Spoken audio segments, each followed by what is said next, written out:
श्री विष्णु पुराण कथा। इस विष्णु पुराण में संसार का हर सुख दुख का वर्णन किया गया है। इस विष्णु पुराण में मानव के लिए हर अच्छे और बुरे कर्मों का वर्णन दिया गया है। दोस्तों, आप लोग सभी चैनल को सब्सक्राइब लाइक करते हैं, जिसमें आपको कुछ नहीं मिलता है, पर इस चैनल पर आप सबको जीने का राह और ज्ञान भरी बातें मिलती है। तो आपसे निवेदन है कि हमारे चैनल को आप सब सपोर्ट करें और हौसला दें कि हम आप लोगों के लिए अच्छा ज्ञान, अच्छी बातें और अच्छी राह पर चलने के लिए अच्छा ज्ञान आप सब के लिए पहुंचाता रहूं। नमस्कार मित्रों, आप सबका हमारे चैनल पर स्वागत है। दोस्तों, इस चैनल पर सारे वेदों का ज्ञान आप सबको मिलेगा। विष्णु पुराण अध्याय 6 श्लोक 7 केशध्वज ज्ञान की प्रकृति और योग या चिंतनशील भक्ति के लाभों का वर्णन करते हैं। नौसिखिया और योग के प्रदर्शन में निपुण। ये कैसे किया जाता है? पहला चरण, संयम और नैतिक कर्तव्य के कार्यों में प्रवीणता। दूसरा, बैठने का विशेष तरीका। तीसरा, प्राणायाम, सांस लेने का तरीका। चौथा, प्रत्याहार, विचार का संयम। पांचवा, आत्मा की समझ। छठा, प्रतिधारण, विचार का। विष्णु के व्यक्तिगत और सार्वभौमिक रूपों पर ध्यान। ज्ञान की प्राप्ति, अंतिम मुक्ति। लेकिन केशध्वज ने कहा, आपने अब तक सभी परेशानियों से मुक्त होकर मुझसे मेरा राज्य क्यों नहीं मांगा? योद्धा जाति को प्रभुत्व के अलावा और क्या स्वीकार्य है? मैं तुम्हें बताऊंगा। खांडकी ने उत्तर दिया, मैंने ऐसी मांग क्यों नहीं की, नहीं उस क्षेत्र की मांग की जो अज्ञानी महत्वाकांक्षा का उद्देश्य है। योद्धा का ये कर्तव्य है कि वह शांतिपूर्वक अपनी प्रजा की रक्षा करे और अपने प्रभुत्व के शत्रुओं को युद्ध में मार डाले। इसमें कोई दोष नहीं है कि आपको मेरा राज्य उस व्यक्ति से लेना चाहिए था जो इसकी रक्षा करने में असमर्थ था, जिसके लिए यह एक बंधन था और जो इस प्रकार अज्ञान के बंधन से मुक्त हो गया था। प्रभुत्व की मेरी इच्छा उस पर कब्जा करने के लिए पैदा होने से उत्पन्न हुई। दूसरों की महत्वाकांक्षा जो मानवीय कमजोरियों से उत्पन्न होती है, सद्गुण के अनुकूल नहीं है। उपहार मांगना एक राजकुमार और योद्धा का कर्तव्य नहीं है, और इन कारणों से मैंने आपका राज्य नहीं मांगा है। न ही कोई मांग की है जो अकेले अज्ञानता ने सुझाई होगी।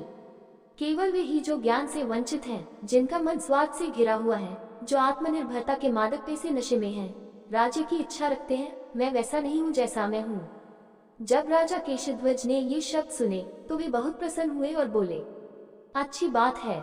फिर खांडकी को स्नेहपूर्वक संबोधित करते हुए उन्होंने कहा, मेरे शब्दों को सुनो। कर्मों की अज्ञानता से, मृत्यु से बचने की इच्छा से मैं राजसी शक्ति का प्रयोग करता हूँ, विभिन्न बलिदानों का जश्न मनाता हूँ और पवित्रता को नष्ट करने वाले सुखों का आनंद लेता हूँ। यह आपका सौभाग्य है कि आपका मन विवेक के प्रभुत्व से जुड़ गया है। अपनी जाति का गौरव। अब अज्ञान का वास्तविक स्वरूप सुनो।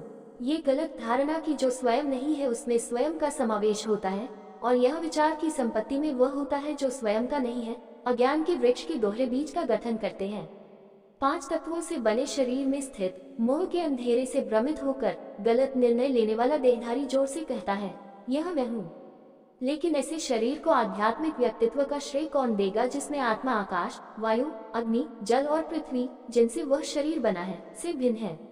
कौन समझदार मनुष्य अशरीरी आत्मा को साकार फल या भूमि, मकान इत्यादि सौंपता है कि वह कहे, ये मेरे हैं? कौन बुद्धिमान व्यक्ति आत्मा के त्याग के बाद शरीर से उत्पन्न पुत्रों या पौत्रों में संपत्ति का विचार रखता है?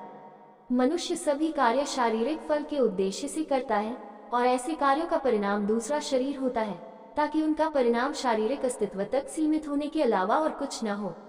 जिस प्रकार मिट्टी का भवन मिट्टी और जल से लीपा जाता है, उसी प्रकार यह शरीर जो मिट्टी का है, मिट्टी और पानी से या खाने पीने से बना रहता है। 5 तत्वों से बना शरीर उन तत्वों से समान रूप से बने पदार्थों द्वारा पोषित होता है। लेकिन चूंकि यह मामला है, इस जीवन में ऐसा क्या है जिस पर मनुष्य को गर्व होना चाहिए? कई हजार जन्मों तक संसार के पथ पर यात्रा करते हुए मनुष्य केवल घबराहट की थकावट को प्राप्त करता है और कल्पना की धूल से लथपथ हो जाता है। जब वह धूल वास्तविक ज्ञान के शीतल जल से धुल जाती है, तब पथिक की बार बार जन्म लेने से होने वाली घबराहट की थकान दूर हो जाती है। जब वह थकावट दूर हो जाती है तो आंतरिक मनुष्य को शांति मिलती है और वह उस सर्वोच्च आनंद को प्राप्त करता है जो अद्वितीय और अबाधित है। यह आत्मा अपने स्वभाव से शुद्ध है और खुशी और ज्ञान से बनी है। दुख, अज्ञान और अपवित्रता आदि गुण प्रकृति के हैं, आत्मा के नहीं। आग और पानी के बीच कोई समानता नहीं है, लेकिन जब आग को कड़ाही में आग के ऊपर रखा जाता है तो यह उबलता और उबलता है और आग के गुणों को प्रदर्शित करता है। इसी तरह जब आत्मा प्रकृति के साथ जुड़ जाती है तो यह अहंकार और बाकी चीजों से दूषित हो जाती है और स्थूल प्रकृति के गुणों को धारण कर लेती है, हालांकि मूल रूप से उनसे अलग और अविनाशी होती है। यह अज्ञान का बीज है, जैसा कि मैंने तुम्हें समझाया है। सांसारिक दुखों का एक ही इलाज है, भक्ति का अभ्यास, किसी अन्य का पता नहीं है। फिर खांडक्य ने कहा, क्या आप जो चिंतनशील भक्ति में पारंगत लोगों के प्रमुख हैं, मुझे समझाते हैं कि वह क्या है, क्योंकि निमि के वंशजों की जाति में आप उस पवित्र लेखन से सबसे अच्छी तरह परिचित हैं जिसमें यह है पढ़ाया। सुनो, केशध्वज ने उत्तर दिया, चिंतनशील भक्ति की प्रकृति का वर्णन जो मैं तुम्हें प्रदान करता हूँ और पूर्णता से जिसमें ऋषि ब्रह्म में संकल्प प्राप्त करते हैं और फिर कभी जन्म नहीं लेते हैं। मनुष्य का मन ही उसके बंधन और मुक्ति दोनों का कारण है। इंद्रिय विषयों के प्रति उसकी आसक्ति ही उसके बंधन का साधन है, इंद्रिय विषयों से उसका पृथक होना ही उसकी मुक्ति का साधन है। इसलिए जो ऋषि भेदभावपूर्ण ज्ञान में सक्षम है, उसे मुक्ति प्राप्त करने के लिए अपने मन को इंद्रियों की सभी वस्तुओं से रोकना चाहिए और सर्वोच्च सत्ता पर ध्यान देना चाहिए जो आत्मा के साथ एक है, क्योंकि वह सर्वोच्च आत्मा उसे अपनी ओर आकर्षित करती है जो उस पर ध्यान करता है और जो उसी प्रकृति का है, जैसे पत्थर लोहे को उस गुण से आकर्षित करता है जो उसके और उसके उत्पादों के लिए सामान्य है। चिंतनशील भक्ति ब्रह्म के साथ मिलन है, जो मन की उस स्थिति से प्रभावित होती है जिसने उन अभ्यासों के माध्यम से पूर्णता प्राप्त की है जो स्वयं पर नियंत्रण पूरा करते हैं, और जिसकी चिंतनशील भक्ति ऐसी पूर्णता की संपत्ति की विशेषता है, वह वास्तव में एक ऋषि है जो दुनिया से अंतिम मुक्ति की उम्मीद करता है। ऋषि या योगी जब सबसे पहले खुद को चिंतनशील भक्ति में लगाता है, उसे नौसिखिया या अभ्यास करता योग युज कहा जाता है। जब उसने आध्यात्मिक मिलन प्राप्त कर लिया है तो उसे निपुण कहा जाता है, या वह जिसका ध्यान सिद्ध हो गया है। यदि पूर्व के विचारों को किसी भी बाधाकारी अपूर्णता से निष्प्रभावित किया जाए तो वह कई जन्मों तक भक्ति का अभ्यास करने के बाद मुक्ति प्राप्त करेगा। उत्तरार्ध तेजी से उस अस्तित्व में मुक्ति प्राप्त करता है जिसमें वह पूर्णता तक पहुंचता है। उसके सभी कार्य चिंतनशील भक्ति की आग से भस्म हो जाते हैं। जो ऋषि अपने मन को धार्मिक चिंतन के लिए उपयुक्त स्थिति में लाएगा, उसे इच्छा से रहित होना चाहिए और हमेशा संयम, करुणा, सत्य, ईमानदारी और वैराग्य का पालन करना चाहिए। उसे पवित्र अध्ययन, शुद्धि, संतोष, तपस्या और आत्मनियंत्रण का अभ्यास करते हुए अपना मन सर्वोच्च ब्रह्म पर केंद्रित करना चाहिए। ये गुण, जिन्हें क्रमशः संयम के 5 कार्य यम और दायित्व के 5 नियम कहा जाता है, जब इनाम के लिए अभ्यास किया जाता है तो उत्कृष्ट पुरस्कार प्रदान करते हैं, और जब वे इच्छा क्षणिक लाभ से प्रेरित नहीं होते हैं तो शाश्वत मुक्ति प्रदान करते हैं। इन गुणों से संपन्न आत्मसंयमी ऋषि को भद्रासन आदि में से किसी एक विधि में बैठना चाहिए और चिंतन में संलग्न होना चाहिए। अपनी प्राण वायु को, जिसे प्राण कहा जाता है, बार बार दोहराकर अधीनता में लाना इसलिए प्राणायाम कहा जाता है, जो मानो एक बीज के साथ एक बीज था। इसमें समाप्ति की सांस और प्रेरणा की सांस को बारी बारी से बाधित किया जाता है, जिससे दोहरा कार्य बनता है और सांस लेने के दोनों तरीकों का दमन एक तिहाई पैदा करता है। योगी का अभ्यास अपने विचारों के सामने शाश्वत के स्थूल रूप को लाने का प्रयास करते हुए आलंबन कहलाता है। फिर उसे प्रत्याहार करना होता है, जिसमें उसकी इंद्रियों को बाहरी प्रभावों के प्रति संवेदनशीलता से रोकना और उन्हें पूरी तरह से मानसिक धारणाओं की ओर निर्देशित करना शामिल है। इन साधनों से अस्थिर इंद्रियों का संपूर्ण वशीकरण हो जाता है, और यदि उन्हें नियंत्रित नहीं किया गया तो ऋषि अपनी भक्ति पूरी नहीं कर पाएंगे। जब प्राणायाम द्वारा प्राणवायु को वश में कर लिया जाता है और प्रत्याहार से इंद्रियों को वश में कर लिया जाता है, तब ऋषि अपने मन को उसके पूर्ण आश्रय में स्थिर रख सकेगा। तब खांडक्य ने केशध्वज से कहा, महत्वपूर्ण ऋषि, मुझे बताएं कि मन का वह पूर्ण आश्रय क्या है जिस पर विश्राम करते हुए वह मानव दुर्बलता के सभी उत्पादों को नष्ट कर देता है।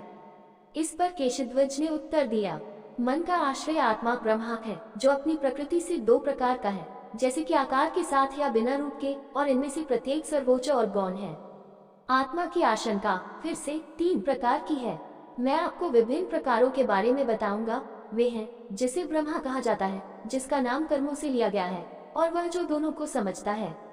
वह मानसिक आशंका जिसमें ब्रह्म समाहित है, एक है, जो कर्मों से बनता है वह दूसरा है, और जो दोनों को समझता है वह तीसरा है, ताकि मानसिक आशंका विचारों की वस्तु या आश्रय की 3 गुना हो।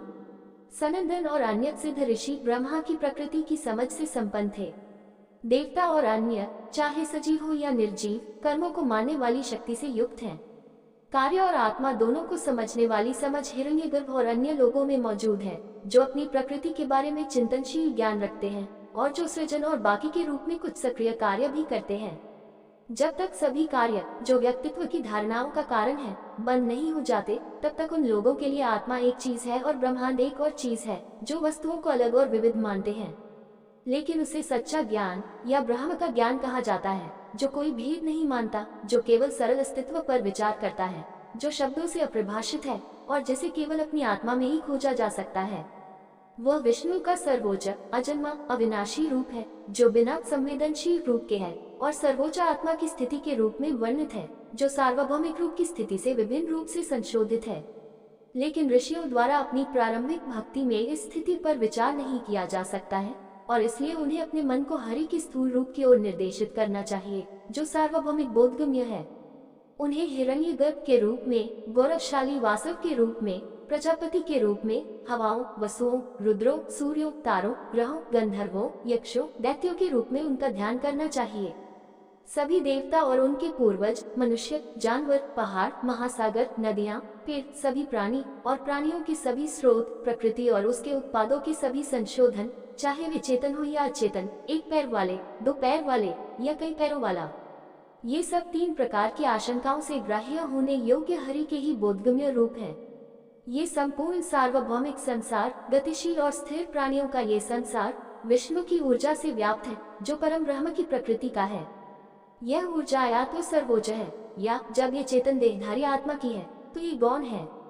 अज्ञान या वह जो कार्यों से अभिहित है, एक तीसरी ऊर्जा है, जिससे देहधारी आत्मा की सर्वव्यापी ऊर्जा सदैव उत्तेजित रहती है और जहाँ से वह बार बार सांसारिक अस्तित्व के सभी कष्टों को सहन करती है। उस ऊर्जा अज्ञानता या भ्रम से स्पष्ट वह ऊर्जा जो अवतरित आत्मा से प्राप्त होती है, सभी निर्मित प्राणियों में पूर्णता की विभिन्न डिग्री की विशेषता होती है। बिना जीवन वाली चीजों में ये बहुत कम मात्रा में मौजूद होता है। यह उन चीजों में अधिक होता है जिनमें जीवन होता है, लेकिन गति के बिना होता है। कीड़ों में यह और भी अधिक प्रचुर मात्रा में होता है और पक्षियों में और भी अधिक। ये जंगली जानवरों में अधिक है और घरेलू जानवरों में ये क्षमता और भी अधिक है। मनुष्यों में यह आध्यात्मिक क्षमता जानवरों की तुलना में अधिक है और इसलिए उन पर उनका अधिकार उत्पन्न होता है। नागा, गंधर्व, यक्ष, देवता, शक्र, प्रजापति और हिरण्यगर्भ में संकाय आरोही डिग्री में मौजूद है और सर्वोपरि उस पुरुष विष्णु में प्रबल है, जिसके ये सभी विभिन्न जीव विविध रूप हैं, जो उसकी ऊर्जा से सार्वभौमिक रूप से व्याप्त है, आकाश की तरह सर्वव्यापी है। उसकी दूसरी अवस्था जिसे विष्णु कहा जाता है और जिस पर उन्नत ऋषि ध्यान करते हैं, वह ब्रह्मा का वह अगोचर निराकार रूप है, जिसे बुद्धिमान लोग कहते हैं, वह जो है और जिसमें पहले वर्णित सभी ऊर्जाएं निवास करती हैं। वहां से सार्वभौमिक रूप का रूप आगे बढ़ता है, हरि का दूसरा महान रूप, जो उन प्रकट रूपों या अवतारों का मूल है, जो हर प्रकार की ऊर्जा से संपन्न है और जो चाहे देवताओं, जानवरों या मनुष्यों के रूप हो, उनके खरी द्वारा उनके खेल में ग्रहण किया जाता है। सर्व समझदार और अप्रतिरोध्य अप्रभाषित ईश्वर की यह सक्रिय अंतरक्रिया दुनिया को लाभ पहुंचाने के उद्देश्य से है और कार्यों का आवश्यक परिणाम नहीं है। शुद्धि के उद्देश्य से ऋषि को विश्व रूप के इस रूप का ध्यान करना चाहिए, क्योंकि यह सभी पापों को नष्ट कर देता है। जिस प्रकार वायु में प्रज्वलित अग्नि सूखी घास को जला देती है, उसी प्रकार हृदय में विराजमान विष्णु ऋषि के पापों को भस्म कर देते हैं और इसलिए उसे तीनों ऊर्जाओं विष्णु के उस भंडार पर दृढ़ता पूर्वक अपने मन की स्थिरता को पूरा करने देना चाहिए, क्योंकि यही मन की क्रिया है जिसे पूर्ण धारणा कहा जाता है। और इस प्रकार ऋषि की शाश्वत मुक्ति के लिए व्यक्तिगत और साथ ही सार्वभौमिक आत्मा की पूर्ण शरण, जो कि आशंका के तीन तरीकों से परे है, प्राप्त की जाती है। अन्य प्राणियों के मन जो उस शरण में स्थिर नहीं है, पूरी तरह से अशुद्ध है और सभी देवता और बाकी है जो कर्मों से उत्पन्न होते हैं। सहायक रूपों की परवाह किए बिना विष्णु के उस दृश्य रूप की मन द्वारा अवधारण या धारणा को धारणा कहा जाता है। और मैं तुम्हें हरि के बोधगम्य रूप का वर्णन करूंगा, जो किसी भी मानसिक प्रतिधारण को प्रकट नहीं करेगा, सिवाय उस मन के जो विचार का ग्रहणकर्ता बनने के लिए उपयुक्त है। ध्यान करने वाले ऋषि को विष्णु के बारे में सोचना चाहिए। वह आंतरिक रूप से छवि को देखता है, एक प्रसन्न और सुंदर चेहरे वाला, कमल के पत्ते की तरह आंखें, चिकने गाल और चौड़े और शानदार माथे वाला, समान आकार के कान जिनकी पालियां शानदार पेंडेंट से सजी हुई हैं, रंगी हुई गर्दन और चौड़ी छाती जिस पर श्रीवत्स चिन्ह चमकता है, सुंदर सिलवटों में ढलता पेट, गहरी नाभि के साथ 8 लंबी भुजाएं या फिर 4 और मजबूत और अच्छी तरह से बुनी हुई जांघें और टांगे, सुगठित पैरों और पंजों के साथ, उसे सुशासित विचारों के साथ जब तक वह निरंतर ध्यान में स्थिर रह सकता है। चिंतन करने दें, हरि एक पीले वस्त्र पहने हुए हैं, उसके सिर पर एक समृद्ध मुकुट पहने हुए है और उसकी बाहों पर शानदार बाजूबंद और कंगन है और उसके हाथ में धारण किए हुए है हाथ में धनुष, शंख, गदा, तलवार, चक्र, माला, कमल और बाण है। जब ये छवि उसके दिमाग से कभी नहीं निकलती, चाहे वह जा रहा हो या खड़ा हो या किसी अन्य स्वैच्छिक कार्य में संलग्न हो, तो वह मान सकता है कि उसका प्रतिधारण सही है। तब ऋषि विष्णु के शंख, गदा, चक्र और धनुष जैसी भुजाओं के बिना रूप का ध्यान कर सकता है और शांत होकर केवल अपनी माला धारण किए हुए।